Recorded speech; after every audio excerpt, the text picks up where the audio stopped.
Alors, pour continuer là-dessus, Pascal, tu as prononcé un mot qui est un mot hard, qui est le mot impôt. Et donc, on ne peut pas faire une réunion de ce type sans dire quelque chose sur les impôts. C'est pas possible. J'ai écouté ce qui se disait dans les autres réunions, parce que, par définition, dans toutes les réunions publiques de ce type, il se dit des choses intéressantes et intelligentes. Donc j'ai entendu des choses différentes. J'ai entendu, on n'était pas obligé d'augmenter les impôts pour sauter la tête de Pardigon. J'ai entendu, est-ce que vous allez diminuer les impôts, je ne sais pas, etc., etc. Moi, je voudrais vous dire autre chose. Ce que vient d'expliquer Pascal ici, ça n'est pas le seul élément qui détermine les impôts. Ça n'est pas la seule chose. S'il n'y avait que ce que nous faisons, nous, qui déterminait les impôts, d'abord on pourrait se sentir coupable, ou on pourrait se dire, on a tous les leviers. Mais non, ce qui va déterminer aussi nos impôts, c'est la baisse considérable des dotations de l'État. Je ne sais pas si vous avez regardé la télévision ces temps-ci, puisque comme il y a en même temps les élections départementales, vous l'avez vu, hein, du coup tout le monde s'est mis à parler des impôts, et s'il y a un point sur lequel la presse a été d'accord, c'est de dire l'augmentation des impôts locaux sera inéluctable. Voilà, et encore une fois, dans les 3 années à venir, l'État va réduire, l'État, pas le gouvernement, il ne faut pas confondre les deux, mais l'État va réduire de façon drastique les dotations qu'il donne aux communes. Vous savez, hein, dans le budget des communes, il y a ce que l'État donne puisqu'il a transféré les charges aux collectivités territoriales. Ça va baisser. Donc, ce que moi je dis, et excusez-moi d'être un peu brutal, en toute honnêteté, si nous ne faisons rien, et je vais revenir sur le si nous ne faisons rien, les augmentations d'impôts seront quelque chose d'inéluctable. Il faut dire la vérité aux gens. Alors, du coup, ça pose la question, qu'est-ce qu'on peut faire? Qu'est-ce qu'on peut faire? Alors, est-ce que, vous voyez, il y a 27 élus, dans 27 élus, moi j'ai majorité et opposition en même temps. Est-ce que ce sont ces 27 élus tout seuls, avec leurs petits bras musclés et leur génie, qui vont résoudre la question de ce qui va nous permettre d'échapper à la hausse des impôts? Non. Pour cela, il va falloir mobiliser, comme l'a esquissé Pascal, l'ensemble de la population. Et il va falloir demander à l'ensemble de la population, je vais vous expliquer comment, de travailler sur 3 axes. Sur 3 choses qui sont les éléments essentiels qui peuvent nous permettre de nous en sortir. Le premier, c'est la génération de plus d'activités économiques. C'est essentiel. Je vais revenir sur chacun après. Le deuxième, qui peut aussi nous permettre de nous aider, c'est essayer de faire mieux avec moins. Là aussi, je vais y revenir. Et le troisième, c'est d'essayer d'atténuer pour une partie de la population les conséquences de la fiscalité telle qu'elle est ou telle qu'elle risque d'être. Alors, pourquoi je dis qu'il va falloir mobiliser la population? Ça veut dire qu'au mois d'octobre, si nous sommes élus, ce que nous allons être, je le suppose, j'en vois qui disent pas sûr, mais si. Bon, ça veut dire qu'au mois d'octobre, nous vous proposerons une démarche originale, mais qui a déjà fait ses preuves, hein, je vous rassure, je ne l'ai pas inventé comme ça. Nous vous proposerons de réunir ce que moi j'appelle les états généraux de la dette et du développement économique.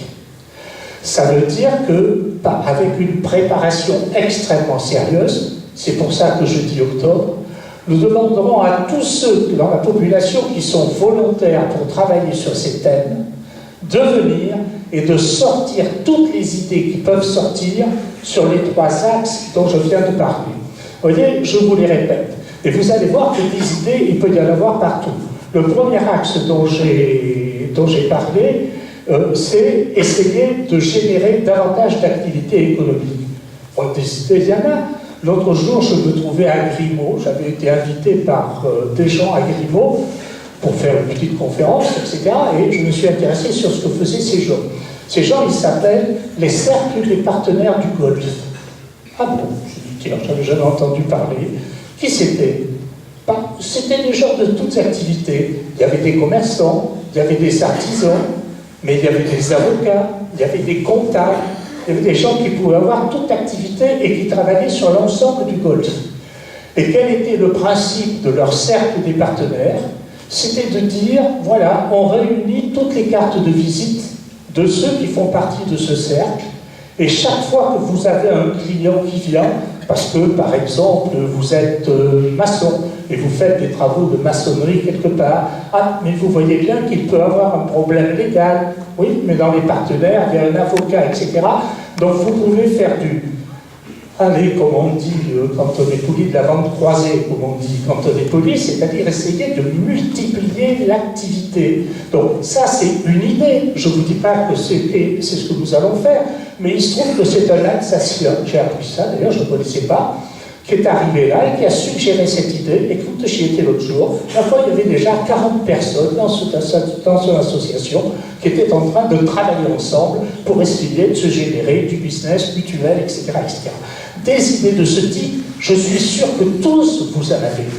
Chaque fois que je parle avec des croisiers, ils me disent « Ah, tu sais, François, on devrait faire ceci, on devrait faire cela, on pourrait faire ceci. » Voilà. Eh bien, si on met ensemble toutes les idées que vous pouvez avoir pour augmenter l'activité économique, vous verrez qu'on réussira à l'augmenter et donc à augmenter la ressource. La deuxième chose qui est intéressante, le deuxième axe sur lequel on peut travailler, c'est l'idée du faire mieux avec moins. Enfin, je ne sais pas si certains d'entre vous suivent la vie des entreprises, elles sont toutes les entreprises dans le monde sont en plein là-dedans. Il faut faire plus avec moins, il faut faire mieux avec moins. Alors, là aussi, est-ce qu'on a quelques exemples d'idées? Oui, tout à l'heure, par exemple, Patrice, en nous parlant de la sécurité, nous montrera comment on peut grandement améliorer la prévention et la sécurité sans mobiliser beaucoup de moyens, en mobilisant quasiment pas de moyens. Voilà, ça c'est un exemple parmi d'autres. De la même manière, il y a des communes en Hollande et maintenant en France qui ont tenté des expériences extrêmement intéressantes et qui marchent très bien, de sortir de la relation uniquement marchande.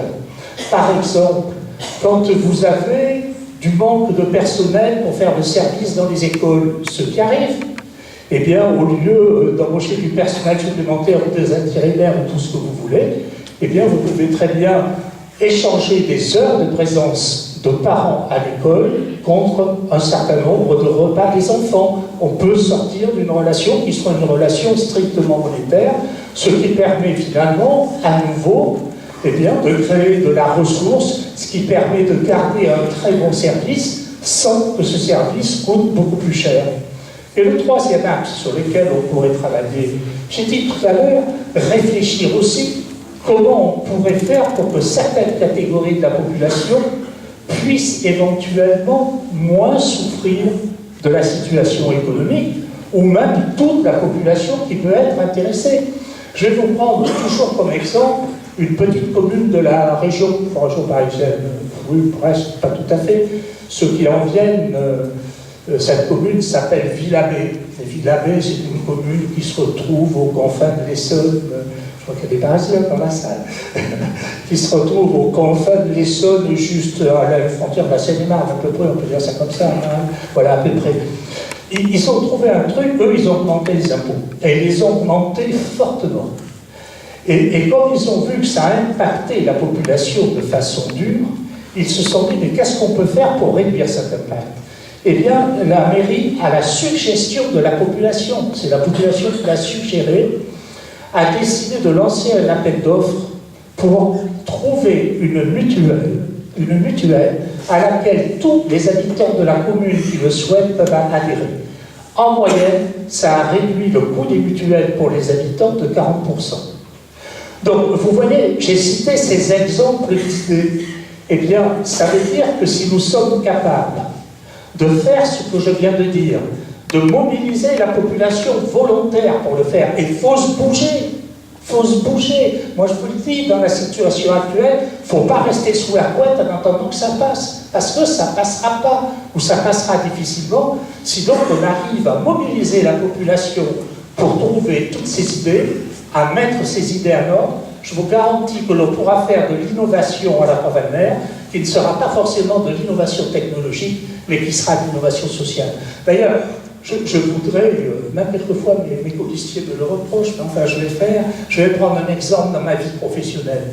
C'est une chose que j'ai vécue et qui m'a... C'est vraiment la partie d'expérience professionnelle que j'ai qui m'a le plus marqué.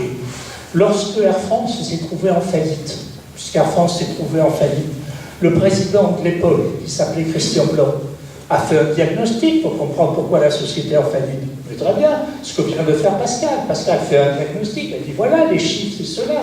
Okay. Et qu'est-ce qu'il a fait ensuite, le président, pour essayer de redresser la compagnie? Il a dit, moi, tout seul, président, je vais vous dire tout ce qu'il faut faire? Non.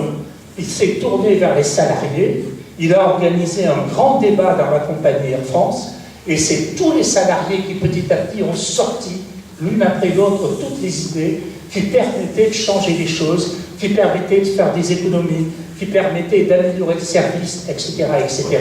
Et ça a un avantage en plus considérable, c'est que ce type d'action que nous vous proposons, vous le verrez, si nous avons l'occasion de le mettre en place, ça permet à des gens qui ne parlent jamais, que l'on ne voit pas, qui ne disent jamais rien, qui se laissent toujours, d'un certain point de vue, dominer par ce que l'on appelle quelquefois les grands gueules, si vous me permettez. Ça leur permet à un moment donné d'émerger, de dire des choses, de proposer des idées, et finalement d'être très créatifs pour le bénéfice de leur commune.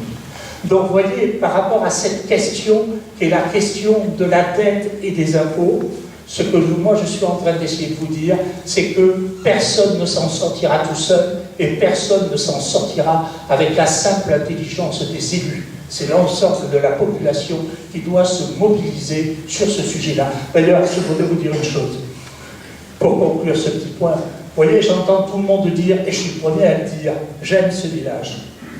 Vous aimez tous ce village, j'espère. Mais vous savez ce que dit l'adage. Il n'y a pas d'amour, il y a des preuves d'amour. Alors venez avec nous et donnez au village les preuves d'amour que ce village mérite. Voilà, c'est ce que je suis en train de faire.